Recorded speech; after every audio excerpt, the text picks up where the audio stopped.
Hi everyone, can everyone hear me? Is it better if I speak like that? Okay.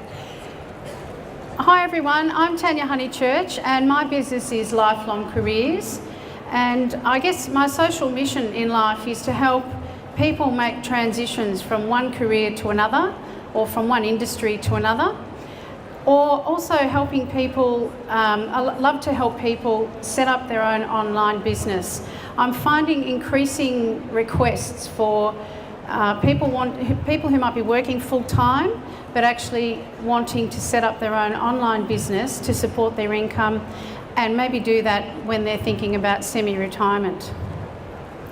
So we're going to start off today with a little bit of self-awareness and I guess thinking about ourselves. So who can tell me, if you can give me a show of hands, who can remember where they were the day that Princess Diana died? Okay, that's pretty good. Who can tell me where, if you can remember where you were the day of 9/11? Okay, so that's almost everyone. Who can tell me where you were on the 15th of April 2012? No one. Okay, so can anyone tell me what has happened recently in April? There's a clue. No one at all? Okay, so it's down there in the middle. Can you tell me what happened just going from this slide, what your idea might be, what happened 100 years ago? The Titanic sank, exactly right. Okay, so my background is training and development, human resources and career counselling.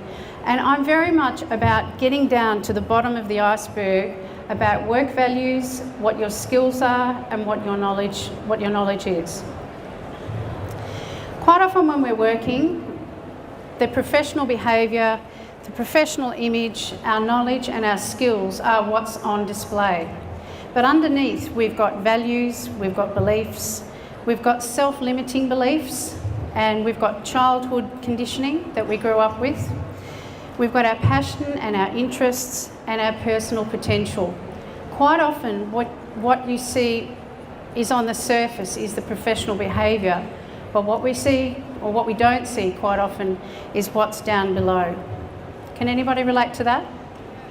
Yep.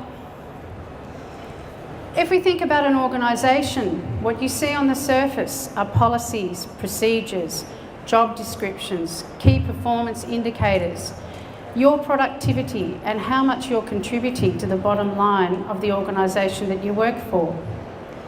What you don't see until you get into the organisation and into the role that you're working in is the subculture, the way that we do things around here, the workplace norms and the informal hierarchy and the values of the organisation. John Evans is a Melbourne researcher who puts the Australian workforce into 4 different categories: the volunteers, the survivors, the whingers and the prisoners. Okay, so the volunteers are those people that are so exuberant and excited about what they're doing. Their energy and their enthusiasm just pervades throughout the whole organisation. And that's usually when you first start out, in your first 3 months. Survivors, these are the people who work the system. They know how to work within the organisation. They know the key people that they need to align themselves with, and they know how to work to benefit themselves. The whingers, they're always in every workplace. These are the people that depend on others. And the prisoners, who have low self-worth and they keep talking about changing jobs almost on a daily basis. So which one are you? Hopefully the volunteer. So the question is, are you living life to your potential? And this is what everybody deserves to do. Has anybody heard of the word or the term knowledge worker? Put your hand up if you've heard of a knowledge worker. Okay, so a knowledge worker in human resource circles is someone who is totally self-proficient. someone who's been working in the workforce for a number of years and has a certain level of skill and knowledge that you could actually go out on your own and sell this knowledge and these skills in a business of your own. These people desire flexibility, and basically what they know can be taken from one organisation to another. So think to yourself, do you have the capability to be a knowledge worker? Could you move from being an employee to being self-employed and possibly being an employer? I think for a lot of people, we've got it all within us.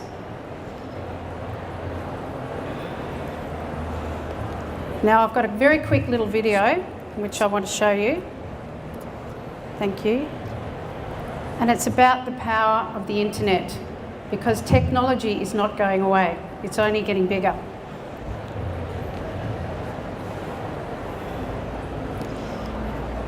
If we can only just get it going. Sorry.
Okay, who's excited about what's going on the internet?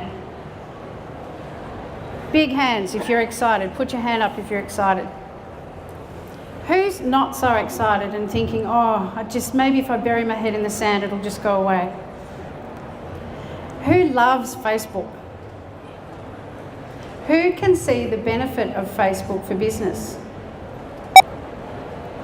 Yeah? Who's on LinkedIn? Who thinks that LinkedIn is a waste of time? I couldn't tell you how many clients I deal with. I say to them, are you on LinkedIn? Yes. Do you use it? No. Okay. The internet and the technologies that we can embrace are not going away. And this slide is not going away either. Sorry. Right. Thank you. Okay. So if we talk about the benefits of online business, low startup costs and overheads, and I'm talking $1,500 to $2,000 for a website. If you're paying any more, you're being ripped off. And I'm speaking from experience because I've been ripped off. Leverage and scale. So leveraging what you know. If you can make an information product and put it on your website, you can sell it over and over and over again, and it can create passive income. You don't have to get out of bed to make that money. You can compete with big business. So no longer is small business separated from big business. They're all on the one playing field. Sorry. Here we go. So long opening hours. You haven't got a shop, you haven't got an office, you can go 24/7. And fast market response. Everybody wants fast information and fast service, and the internet and an internet business can allow you to do this. So where to start? What I'd like you to do is turn to the person next to you and say to the person next to you, if I could sell something online, it would be blah. You got 2 seconds, go.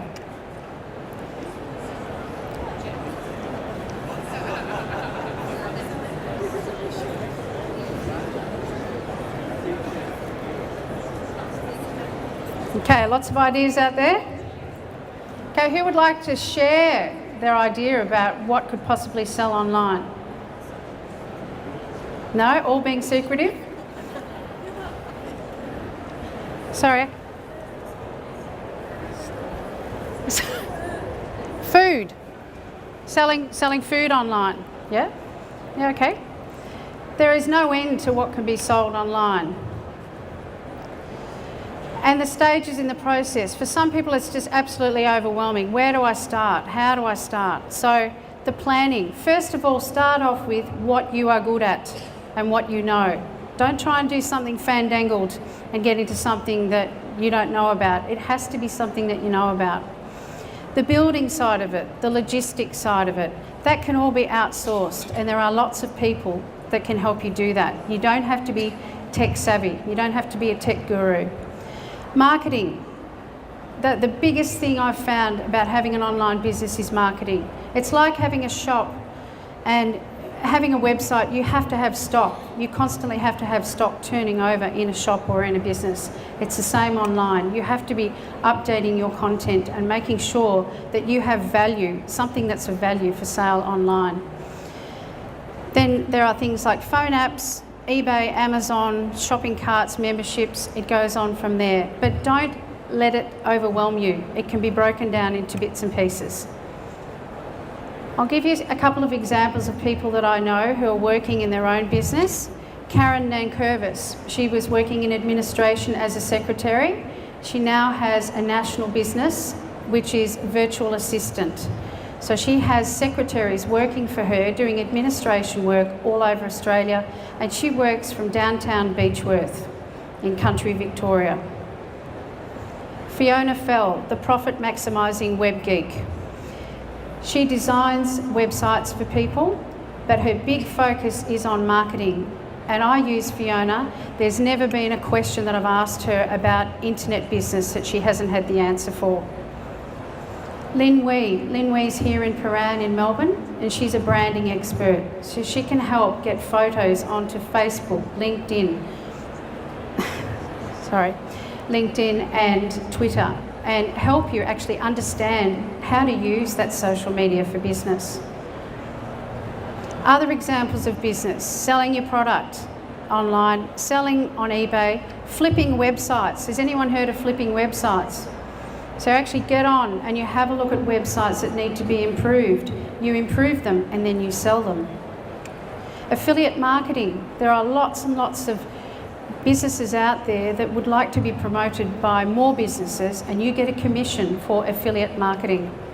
Blogging, writing, copywriting, online consulting. If you've got skills and knowledge which can be sold online, there are sites that you can do that. Membership sites. The global marketplace. Now here are some websites you might like to write down. This is the global marketplace for people with skills and knowledge selling online to projects and businesses all around the world. Freelancer.com is based in Sydney, and Matt Barry, who is the CEO, was given the award this year from Ernst & Young for Entrepreneur of the Year.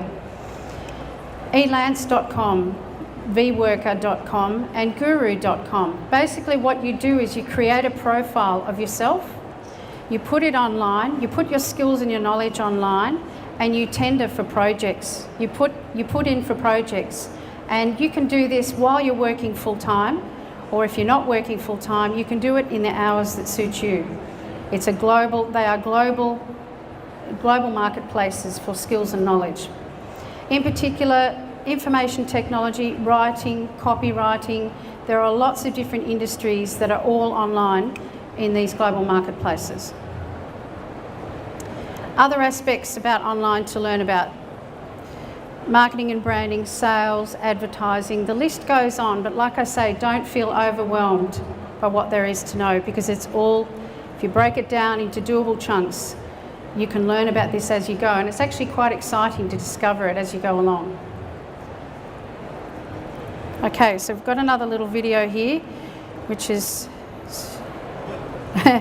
challenging, but see if we can do it.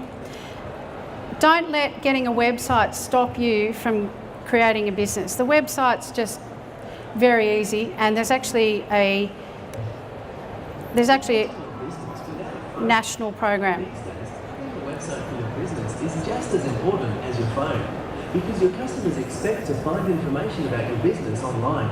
So come on Australia, it's time to web up. Google and MYOB have come together to take the hassle, time and cost out of getting online. Getting Aussie Business Online gives you a free website, free.com.au domain, as well as ongoing education to get your business online and help customers find you. It only takes 15 minutes. So whether you're a chippy, a hairdresser, a florist, an accountant or mechanic, it's time to web up. There's no cost, no catch, no dramas. It's that easy.